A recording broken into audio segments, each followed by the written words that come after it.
Commander Sarah Chen stood at the viewport of the Earth defense vessel Mercy, watching distant stars glide past like scattered diamonds on black velvet. 20 years of space service had taught her to trust her instincts, and right now, those instincts were screaming that something was wrong. "Commander," Lieutenant Park's voice cut through her contemplation. "We're picking up an anomalous signal from Sector 7. Well, you should see this." Sarah crossed the bridge in quick strides, her magnetic boots clicking against the metal deck. The holographic display showed a pulsing red dot just inside the restricted zone, the buffer space between Earth-controlled territory and Nexari space. The signal was weak, irregular, but unmistakably a distress beacon. "Analysis," she demanded, but as she already suspected what they'd found. "Nexari design, ma'am," Part confirmed, his fingers dancing across the haptic interface. "Small vessel, probably a research craft. Reading multiple hull breaches and severe radiation leakage. Life signs," he paused, adjusting the sensors. "1, very weak." Sarah's jaw tightened. The standing orders regarding Nexari vessels were clear. No contact, no assistance, no exceptions. After the Mars colony massacre 3 years ago, Earth Defense Command had adopted a zero-tolerance policy toward the crystalline aliens. But orders were one thing, a dying being was another. "Ma'am," her first officer, Commander James Rodriguez, stepped closer, keeping his voice low. "EDC Directive 47B explicitly forbids." "I know the directive, James." Sarah's dark eyes remained fixed on the pulsing signal. "I also know we're the only ship within range. How long would they survive without assistance?"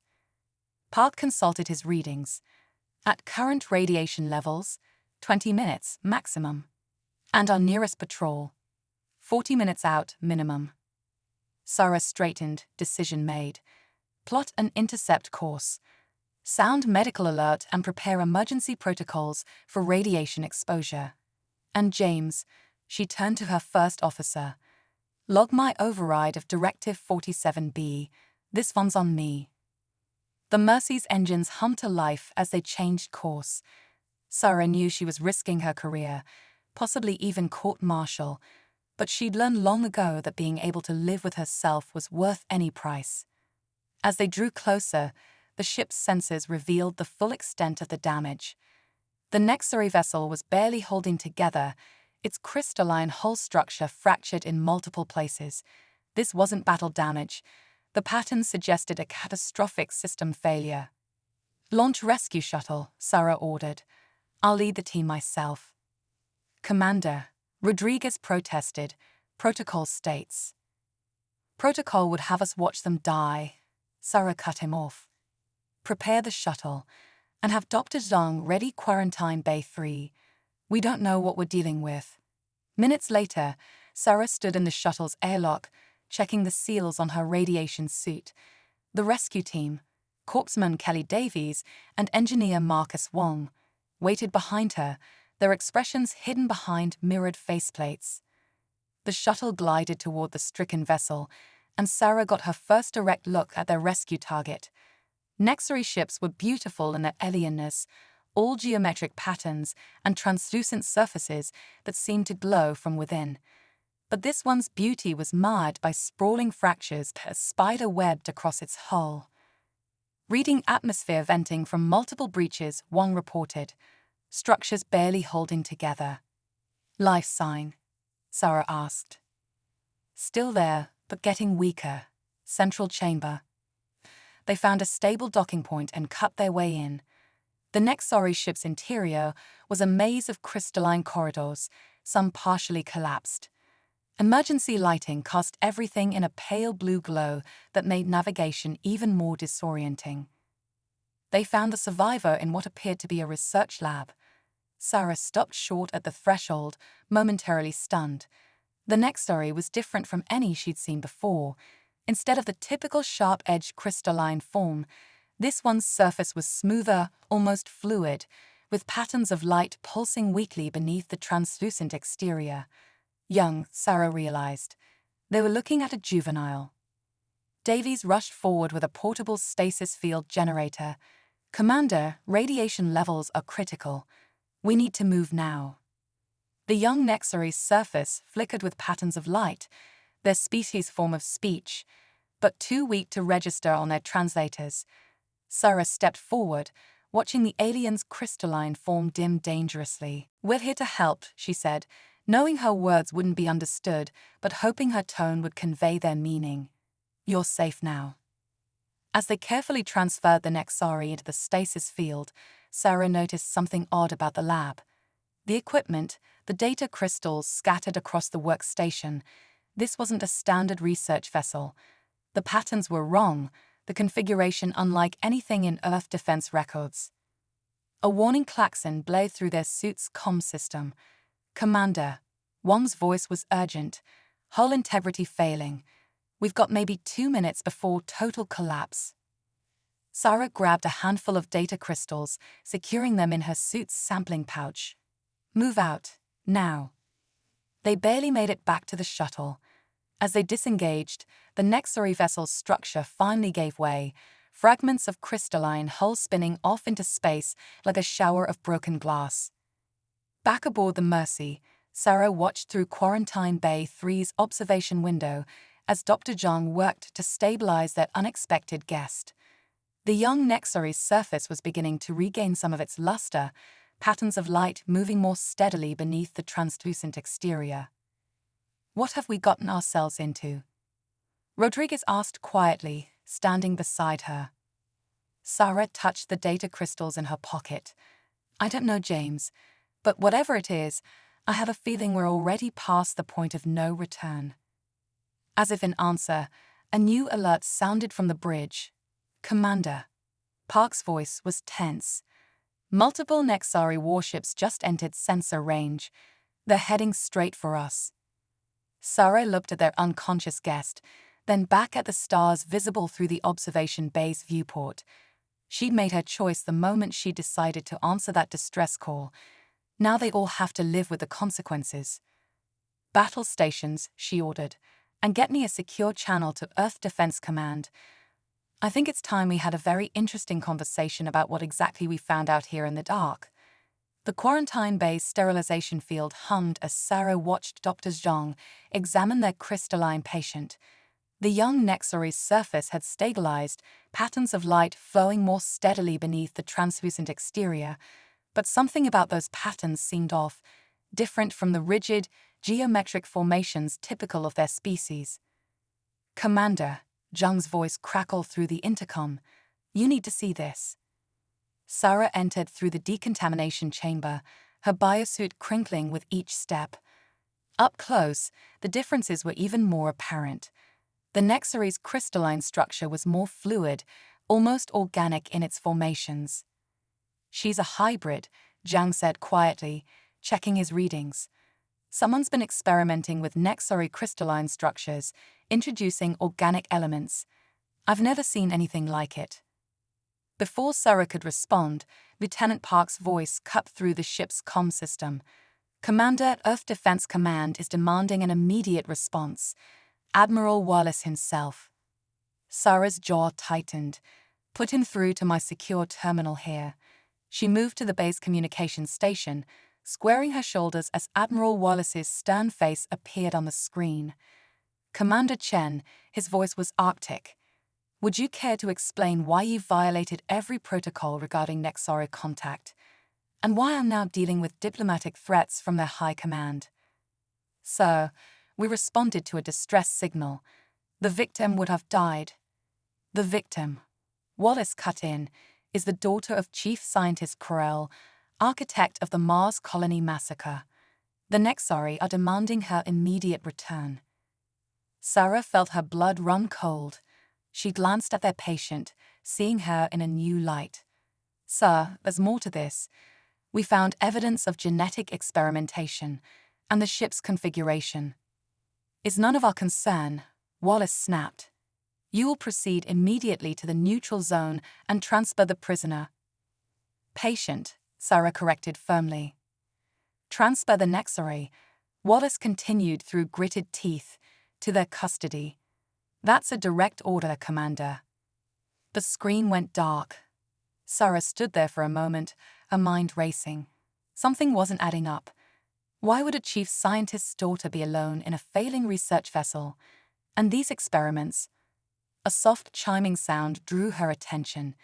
The young Nexari was awake, her surface patterns forming what Sarah recognized as their species equivalent of speech. The universal translator began working. "Please, don't send me back." Sarah approached slowly, aware of Dr. Zhang tensing behind her. "We're not supposed to be talking to you, but I need to understand what's happening here." The Nexari's patterns shifted, becoming more complex. "My designation is Lyra." I escaped. "What they're doing, it's wrong. The experiments, the weapons they're developing. Weapons." Sarah's mind flashed to the Mars colony, to the thousands who died when their environmental systems mysteriously failed. Biological agents. Lyra's patterns pulsed with what seemed like distress. "My father, he wants to perfect them. Make them target specific genetic markers. Human genetic markers." The implications hit Sarah like a physical blow. The Mars colony, it was a test, wasn't it? A failure, in their eyes. Too crude, too obvious. They want something subtler, something that can't be traced. Lyra's surface dimmed. I couldn't be part of it. When I found out what they were planning, the ship's alert system suddenly blared to life. "Commander." Rodriguez's voice was urgent. 3 Nexari warships just dropped out of FTL. They're demanding we power down and prepare for boarding. Sarah looked at Lyra, seeing the fear in her rapidly shifting patterns. Then she thought of the Mars colony, of the families who never knew why their loved ones had died, of the weapons that might even now be in development. "How many people know about these experiments?" she asked Lyra. "Only the highest levels of command. The public, most of the military, they don't know." Sarah straightened, decision made. "Dr. Zhang, prepare our guest for transport. Lieutenant Park, plot a course for the Galileo corridor." "Ma'am," Rodriguez's voice was cautious. "The Galileo corridor is a debris field. The radiation would make pursuit almost impossible, but our shielding can handle it for exactly 8 minutes," Sarah finished. "Plot the course, and get me a secure channel to Admiral Wallace." The Admiral's face appeared, already darkening with anger. "Commander Chen, if you're going to tell me you're complying with orders." "No, sir," Sarah cut him off. "I'm calling to inform you that we have evidence of ongoing Nexari bioweapon development, evidence that proves the Mars colony wasn't an accident, and I'm not handing that evidence, or my patient, over to anyone until we get some real answers." "This is treason, Commander." "No, sir. This is justice." Sarah nodded to Rodriguez off-screen. The Mercy's engines rolled to life as they accelerated toward the debris field, and sometimes justice requires breaking a few protocols. As the first shots from the Nexari warships lit up space behind them, Sarah turned back to Lyra. "I hope you're good at telling stories, because once we get through this, you're going to have quite a tale to tell Earth's leadership." The young Nexari's patterns shifted into what Sarah was starting to recognize as determination. "You're risking everything. Your career, your freedom, your life. Why?" Sarah thought of the Mars colony again, of all the questions that had gone unanswered, of all the future victims if these weapons were perfected, because sometimes the right thing and the legal thing aren't the same. And when that happens, we have to choose who we really are. The ship shuddered as another blast struck their aft shields. Ahead, the radioactive chaos of the Galileo corridor beckoned, their only chance at escape, and possibly humanity's only chance at learning the truth. "All hands," Sarah called over the ship-wide comm. "Brace for debris field entry. And remember, whatever happens next, we're making history today. Let's make it count." The Mercy plunged into the corridor, radiation alarms screaming as they began their desperate race against time, pursuit, and their own ship's limitations. Behind them, the Nexari warships pulled up short, unwilling to risk the debris field's dangers. Sarah watched the sensor readings, counting down their shield integrity. 8 minutes to change the course of 2 species' history. 8 minutes to prove that sometimes breaking protocol was the only way to keep humanity's conscience intact. She just hoped they'd live long enough to make it matter. The Galileo corridor's radioactive debris field cast strange shadows across the Mercy's bridge. Sarah watched their shield readings drop steadily as they navigated the chaotic maze of destroyed ships and shattered asteroids. 6 minutes of safe passage remaining. It would have to be enough. Status of pursuit, she asked, eyes fixed on the tactical display. Nexori warships are holding position at the corridor's edge, Rodriguez reported, but they're launching scout drones. Looks like they're mapping our trajectory. Sarah nodded grimly. They wouldn't need to follow directly, just calculate where the Mercy would have to exit the corridor. Park, start plotting alternative exit vectors. I want options when we reach the other side. The ship shuddered as a piece of debris glanced off their weakening shields. In the medical bay, Dr. Zhang was working frantically to protect Lyra from the increasing radiation levels. The young Nexori's hybrid nature made her more vulnerable than a pure crystalline form would have been. Commander, Zhang's voice came through the comm. Our guest has information you need to hear. Now. Sarah found Lyra's patterns more agitated than before, pulsing with what she was learning to recognize as urgency. The translator kicked in. There's something I haven't told you. About the tracking. Sarah felt her stomach drop. What tracking? All high-level Nexori have quantum resonance markers embedded in their crystalline structure. My father's insurance policy. I thought the radiation would mask it. What? A new alarm shrieked through the ship. Multiple FTL signatures.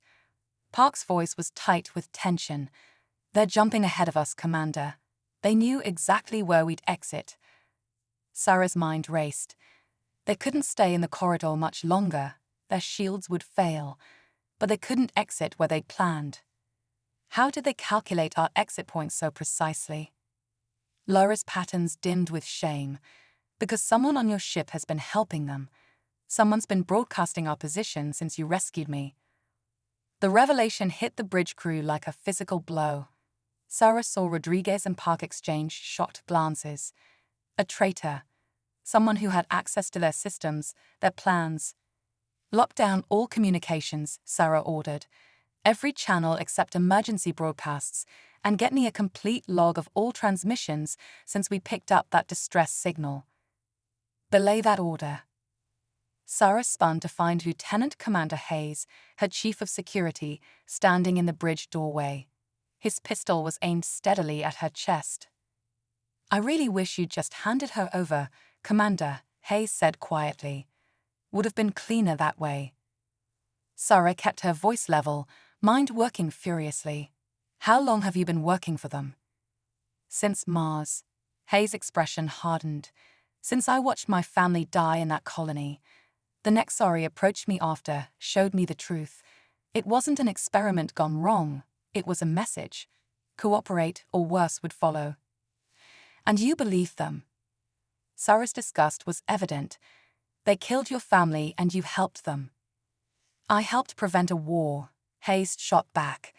Every piece of intelligence I fed them helped maintain the balance. Until you had to play hero. Sarah saw Rodriguez tensing, ready to move. She caught his eye, gave a minute shake of her head. Hayes was too well trained. He'd fire before anyone could reach him. The bioweapons programmed, she said, keeping Hayes' attention on her. That's what this is really about, isn't it?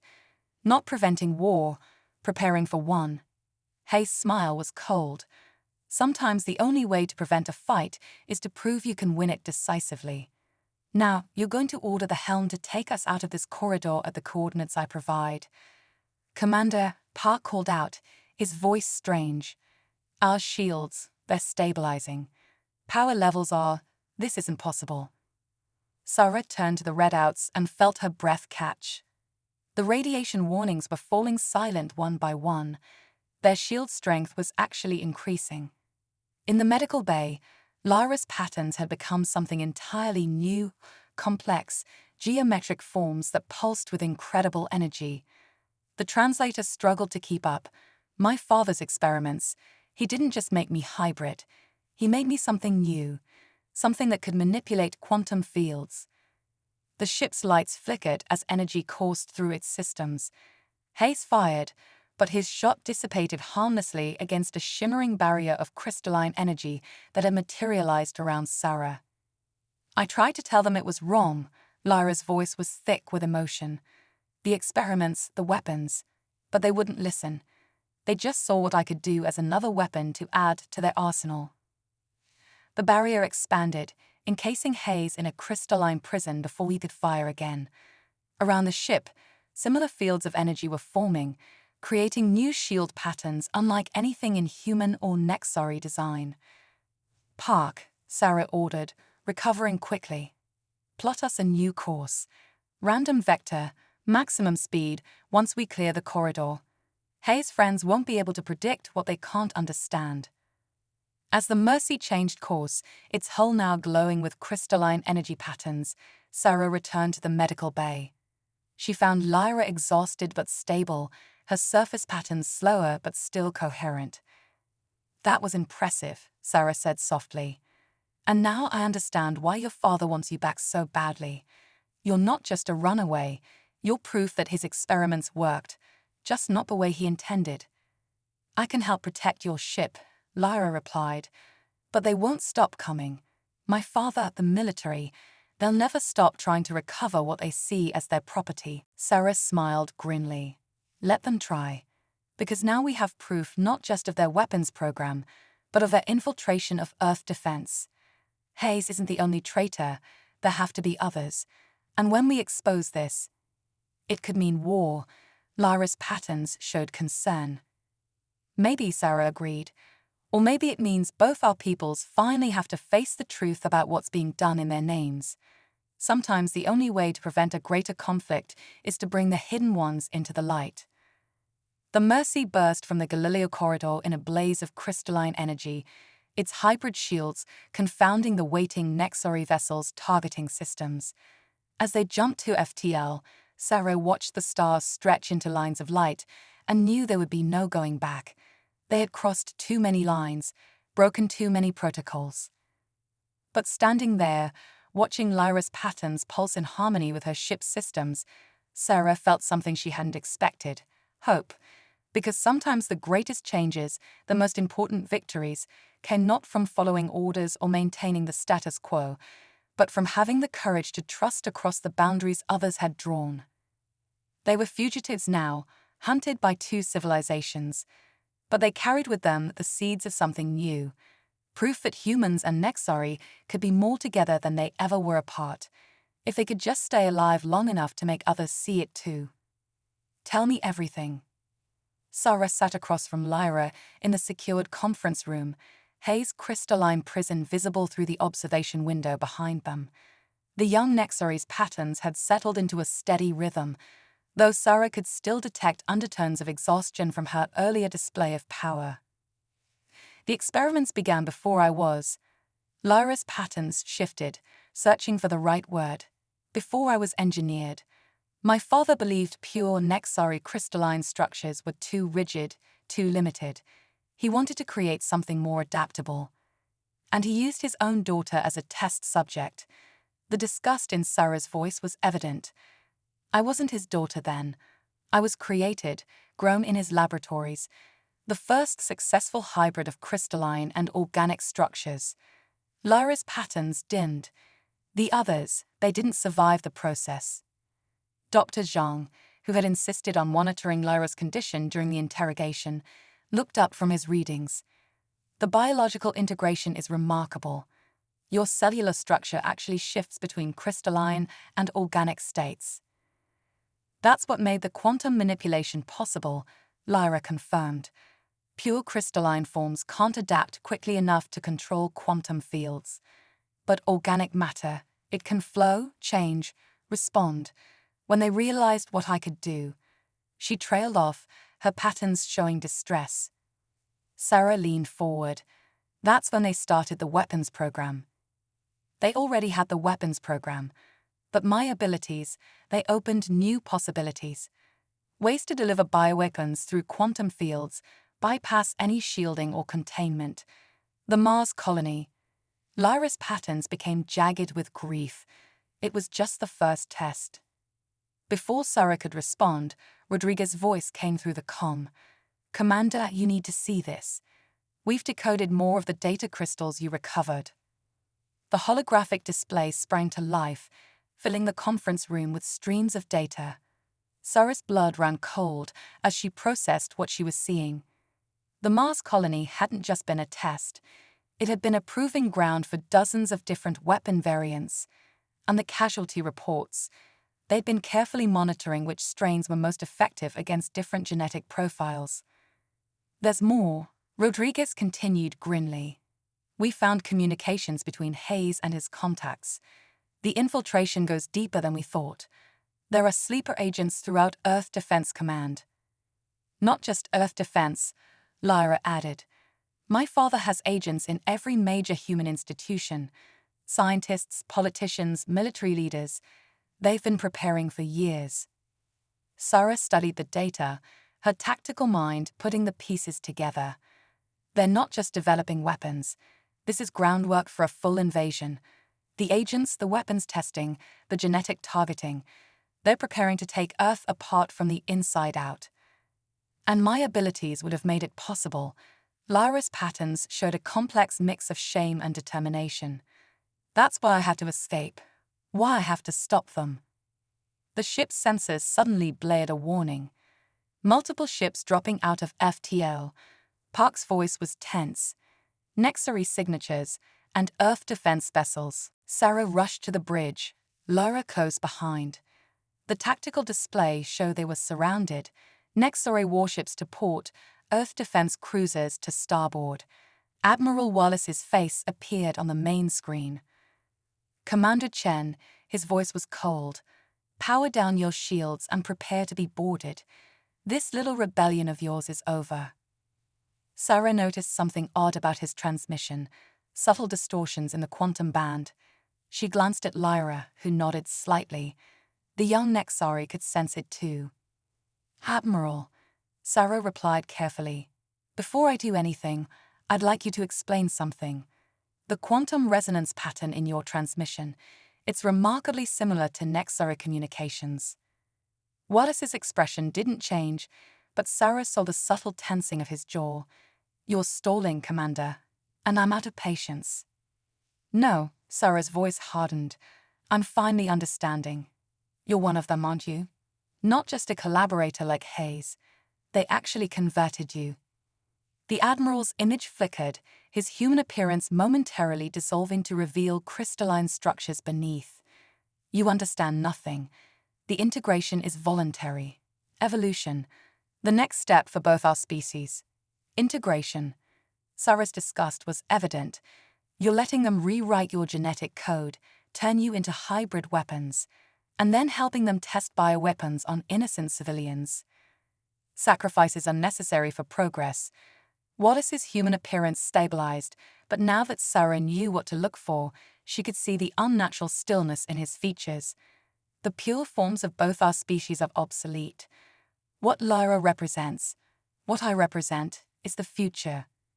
"No," Lyra stepped forward, her patterns blazing with intensity. "What we represent is abuse of power. Corruption of both our people's true nature. My father didn't create me to be evolution. He created me to be a weapon, just like he converted you to be a weapon." The tactical display suddenly shifted as new signatures appeared, more ships dropping out of FTL. But these were different, civilian vessels, news ships, research stations. "What's happening?" Wallace demanded as the transmissions began pouring in. Sarah smiled grimly. "While we've been talking, my crew has been broadcasting everything. The weapons program, the infiltration, your transformation, all of it to every receiver in range. No more shadows, no more secrets." Wallace's image distorted again, crystalline structures showing through more prominently as his anger disrupted the human disguise. "You have no idea what you've done, the chaos you've unleashed." "No," Sarah countered. "I know exactly what I've done. I've given both our peoples a choice. A real choice, not one manipulated by hidden agendas and secret programs." She turned to her crew. "Broadcast our shield frequency to the civilian ships. Let them see what real cooperation between our species looks like." She glanced at Lyra, ready to show them a better way. Lyra's patterns shifted into what Sarah now recognized as determination. The Mercy's hybrid shields began to pulse with crystalline energy, creating a protective bubble that expanded to encompass the civilian vessels. "You can't stop what's coming," Wallace warned. "The weapons are already in place. The agents are everywhere." "Maybe," Sarah acknowledged. "But now everyone knows to look for them. And more importantly," she looked at Lyra, standing proud despite her father's weapons arrayed against them, "now they know there's another way. A way that doesn't require one species to dominate the other." The civilian ships began broadcasting too, spreading the truth further. Sarah watched the tactical display light up with more signatures as ships from both species converged on their position, drawn by the revelations pouring through every channel. They weren't safe, not by a long shot, but they'd achieved something even more important than safety.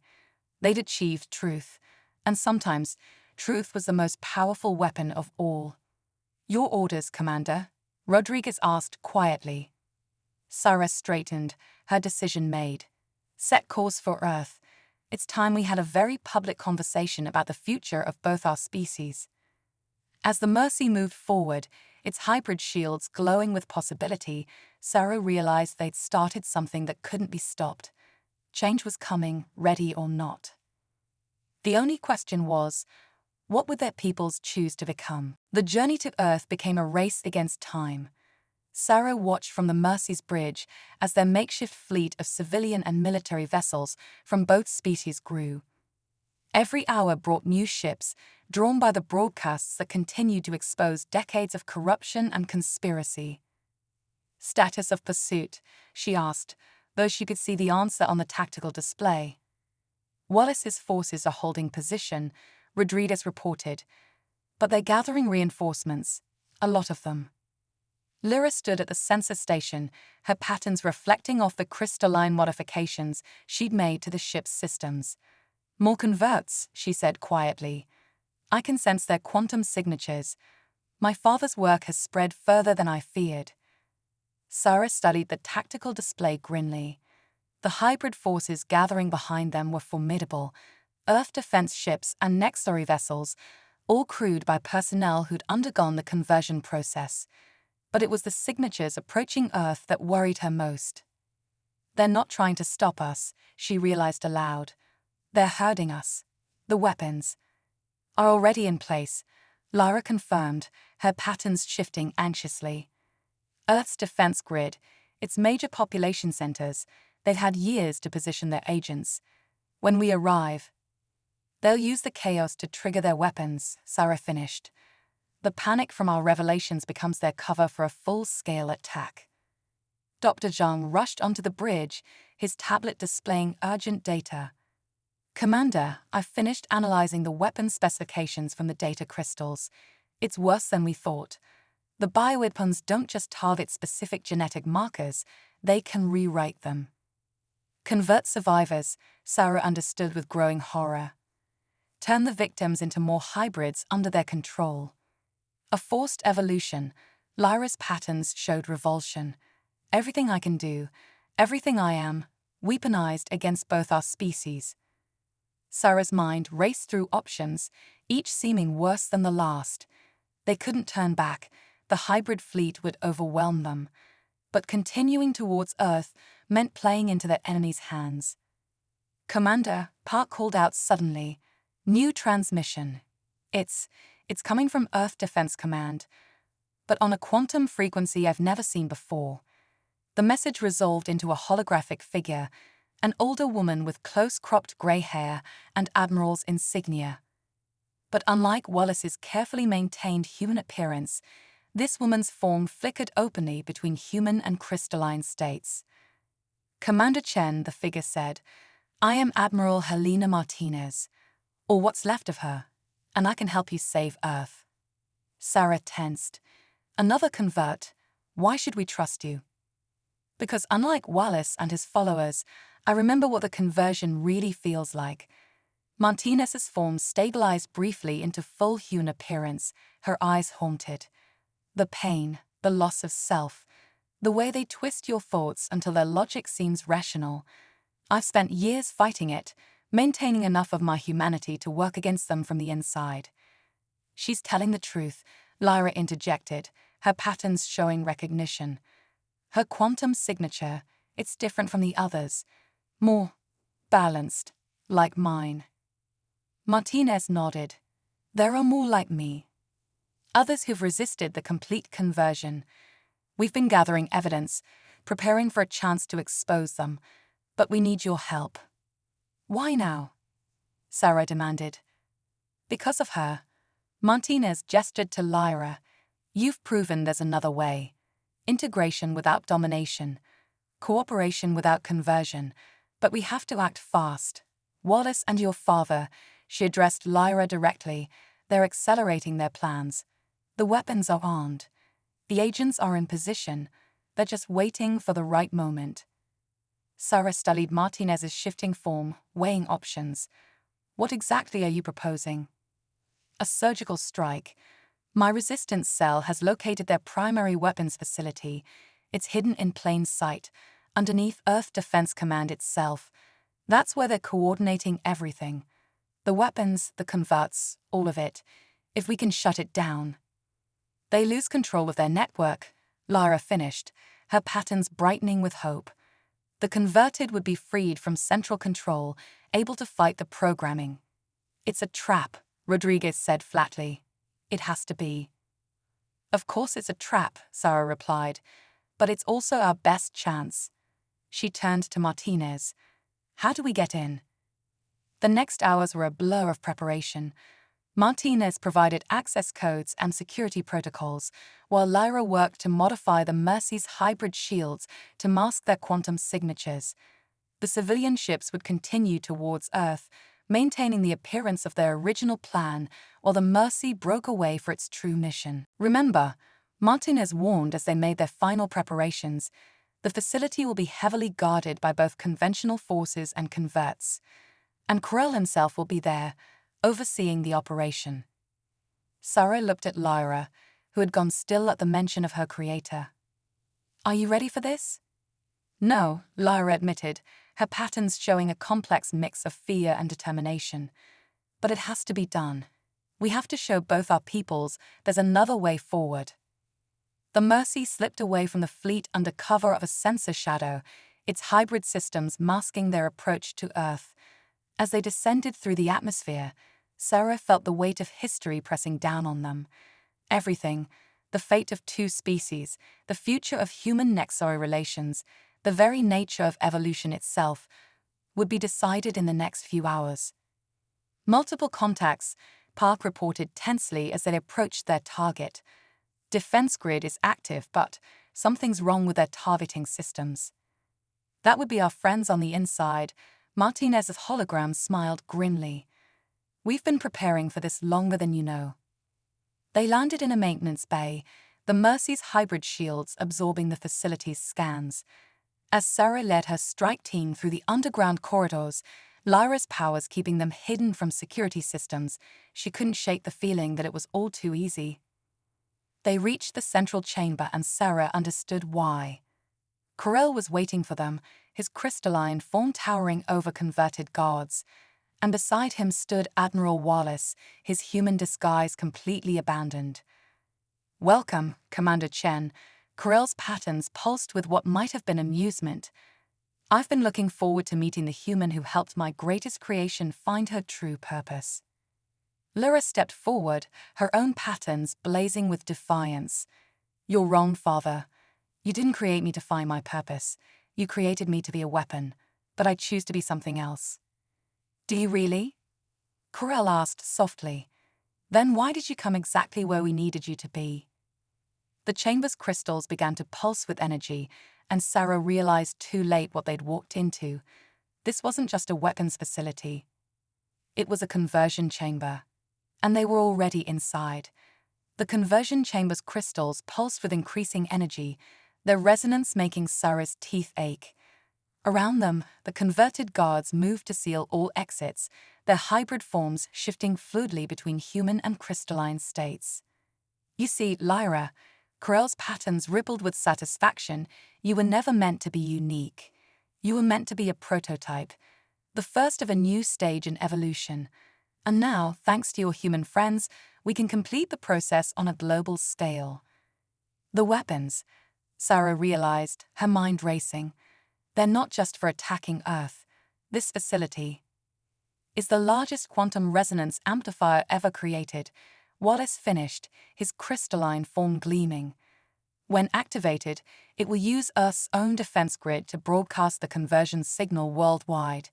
Humanity will be upgraded, whether they want it or not. Martinez's hologram flickered angrily. You're talking about the forced conversion of billions, the death of free will itself. We're talking about survival, Corell countered. Both our species are stagnant, limited by their rigid forms. The hybrid state is the only way forward. Lyra proved it was possible. Now we'll make it inevitable. Sarah felt the energy in the chamber building, making her skin tingle. She glanced at Lyra and saw the young hybrid's patterns shifting rapidly, analyzing the crystalline structures around them. You're wrong, Lyra said suddenly, her voice strong. About everything. About evolution, about choice, about me.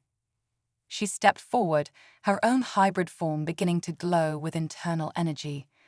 You didn't create me to be a prototype. You created me because you were afraid. Afraid of change you couldn't control. Afraid of evolution that came from cooperation instead of conquest. The chamber's crystals responded to her presence, their resonance shifting to match her frequency. Corell's patterns showed the first flicker of uncertainty. What are you doing? He demanded. Showing you what real evolution looks like, Lyra replied. She reached out to Sarah, her crystalline hands softly glowing. It looks like trust. Sarah understood. She took Lyra's hand, feeling the strange tingle of quantum energy flowing between them. Around the chamber, her human crew members did the same with the resistant converts who had begun emerging from hiding among the guards. Stop them, Wallace ordered, but his converted troops hesitated, their own hybrid forms resonating with the growing energy field. They can't, Martinez smiled, her hologram stabilizing into a true blend of human and crystalline features. Because deep down, they remember what it means to choose, to be more than weapons or tools.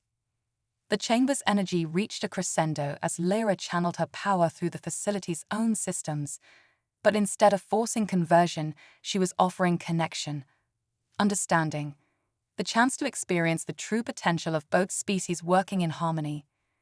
This is impossible. Corell's patterns showed growing panic.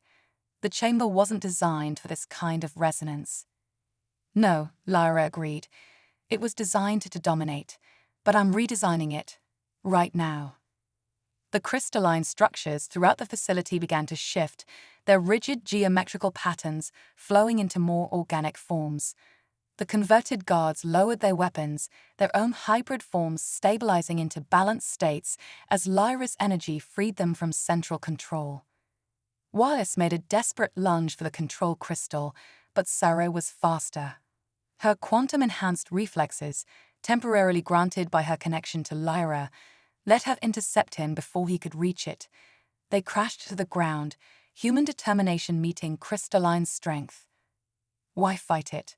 Wallace growled as they grappled. This is the next step, the only way forward. No, Sarah gritted out.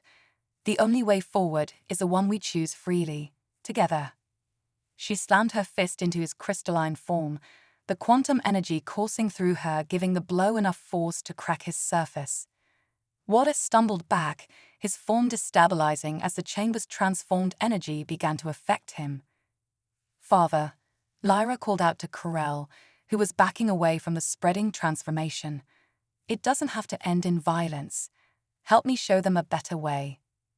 For a moment, Corel's patterns showed something almost like longing. Then they hardened into rigid geometrical forms. You are no daughter of mine. You are a failed experiment, and I still have one option left. He reached for a hidden control panel, his crystalline fingers flying over the surface. Warning alarms blared throughout the facility. Quantum core overload initiated, an automated voice announced. Detonation in 3 minutes.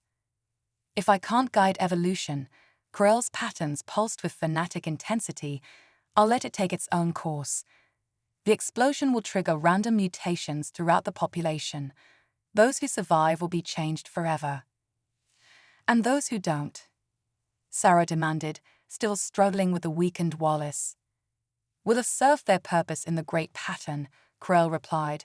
Then he turned and fled, his crystalline form flowing through a hidden exit that sealed behind him. We have to evacuate, Martinez urged. That explosion will take out half the continent. But Lyra's patterns had taken on a new configuration, one that pulsed with quiet certainty. No, there's another way. She looked at Sarah. But I'll need your help. All of you. Sarah met her gaze and understood. The resonance field. You want to contain the explosion using our combined energy. Lyra nodded. It's theoretically possible. The hybrid state allows for quantum manipulation on a scale neither species could achieve alone. But it will take everything we have. And her patterns dimmed slightly. I don't know if we'll survive it. Sarah looked at her crew, at the freed converts, at Martinez's hologram. She saw in their faces and patterns the same determination she felt. This was what they had been fighting for, the right to choose their own path, even if it led to sacrifice. Together, she said simply, taking Lyra's hand once more. Around them, humans and converts joined hands, forming a circle in the chamber. The quantum resonance built between them as Lyra channeled their combined energy into the facility's crystalline structure, transforming it into a containment field just as the core began to detonate. The world went white with quantum fire, and Sarah's last thought was a prayer that whatever emerged from this moment would be worthy of their sacrifice. But sometimes, she realized as the energy took her, sacrifice itself was evolution's greatest catalyst. And in that fusion of human spirit and crystalline power, something new was about to be born.